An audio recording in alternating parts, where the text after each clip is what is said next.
Welcome to Spoken Reviews, some of the Spoken Reviews. Today, guys, we're doing the 1,000 mile overview slash review of the Model Y with the 4680 battery from Giga Texas.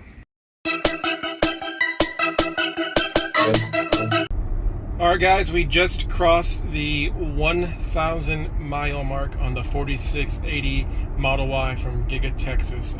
So yeah, it's been pretty quick. I mean, 2 weeks, 1,000 miles.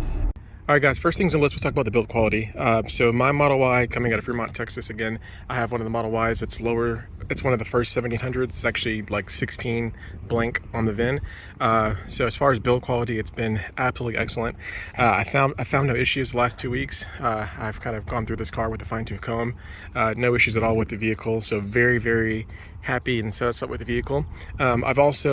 I've gone to the delivery center in Fort Worth and looked at, probably over 12 additional Model Ys from Giga Texas, and for the most part, all those look fantastic.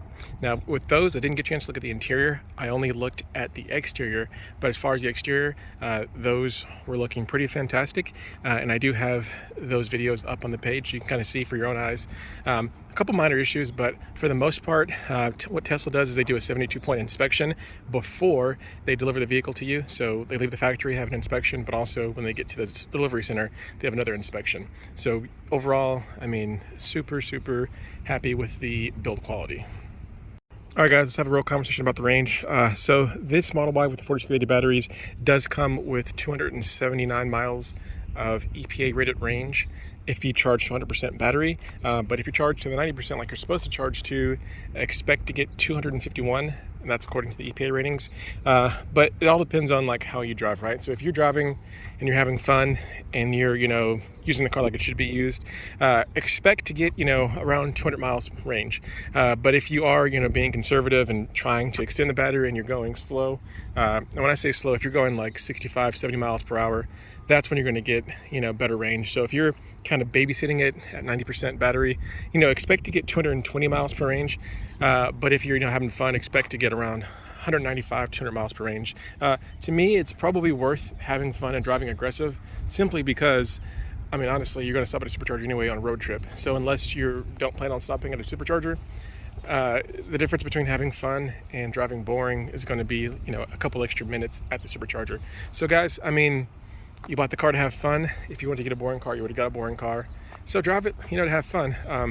I'm sure there's people out there that, they're going to do their best to get the best mileage, and that's, cool for them. And then some people will kind of dog the mileage in the range and say like, hey, you're only getting 200 miles range when you charge 90%. Yeah, but I'm having fun. And realistically, I'm probably going to stop with small kids, every hour and a half to 2 hours anyway. And that's going to be, more than enough. But again, if I do need to extend it and make it go further, I can drive boring. Real quickly, a lot of questions about road noise. It's pretty silent. Even if you drive with no music on, it's super quiet. But if you have music with premium sound, you don't hear anything. Some people do complain about their Teslas being a little louder.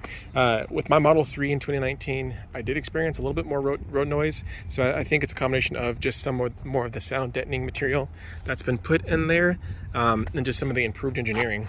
But again, road noise, extremely quiet, no issues at all with road noise. I do plan on getting a sound decibel meter and doing a separate video so everyone can see it. But again, if you have any music on, even to the lowest amount, it's pretty quiet. Road noise is not an issue at all with the 4680 Model Y. Real quickly, both front windows are the glass that's laminated. So some people will say double pane glass. It's not. It's technically laminated glass. So you can kind of see that the front windows laminated glass versus the back windows, they're just regular glass. So a lot of questions about that in the comments. So there you go. Again, back glass, regular glass, front glass, laminated glass. Real quickly, who's this Model Y for? It's really for anyone. Anyone who I would say has less than any family that has less than 3 kids. Once you have more than 3 kids, or maybe once your kids are all teenagers, and if they're super tall, you might need something bigger. But if you're a single person, or if you're just a family with less than 3 kids, I think this Model Y is the perfect vehicle for you. All right, looking real quickly at the additional vehicle information, everyone has been asking me on the comments about, hey, do you get the AMD processor? Confirmed. Out of Texas, you're getting the AMD processor. The CCS adapter is enabled, so that's also really good. Heat pumps there. The modem capabilities, so I'm surprised there's no 5G, but you know, that's interesting. And then of course the motors for the front and the back are exactly the same that you're going to get out of Fremont. So everything looks pretty much exactly the same. I've got this question a couple times, so I do want to just go ahead and note that they are the magnets here. So that is one thing that is new. The magnets right here are going to be new on the new versions of the Model Y. I had a lot of questions about the gross vehicle weight. So again, you can kind of see it right there. That's the gross vehicle weight, and then you can also see that my manufacture date was in April of 2022 out of Austin, Texas. So I just want to put that up there real quickly so people can see what that gross vehicle weight is and how it compares to the Model Ys coming out of Fremont, Texas.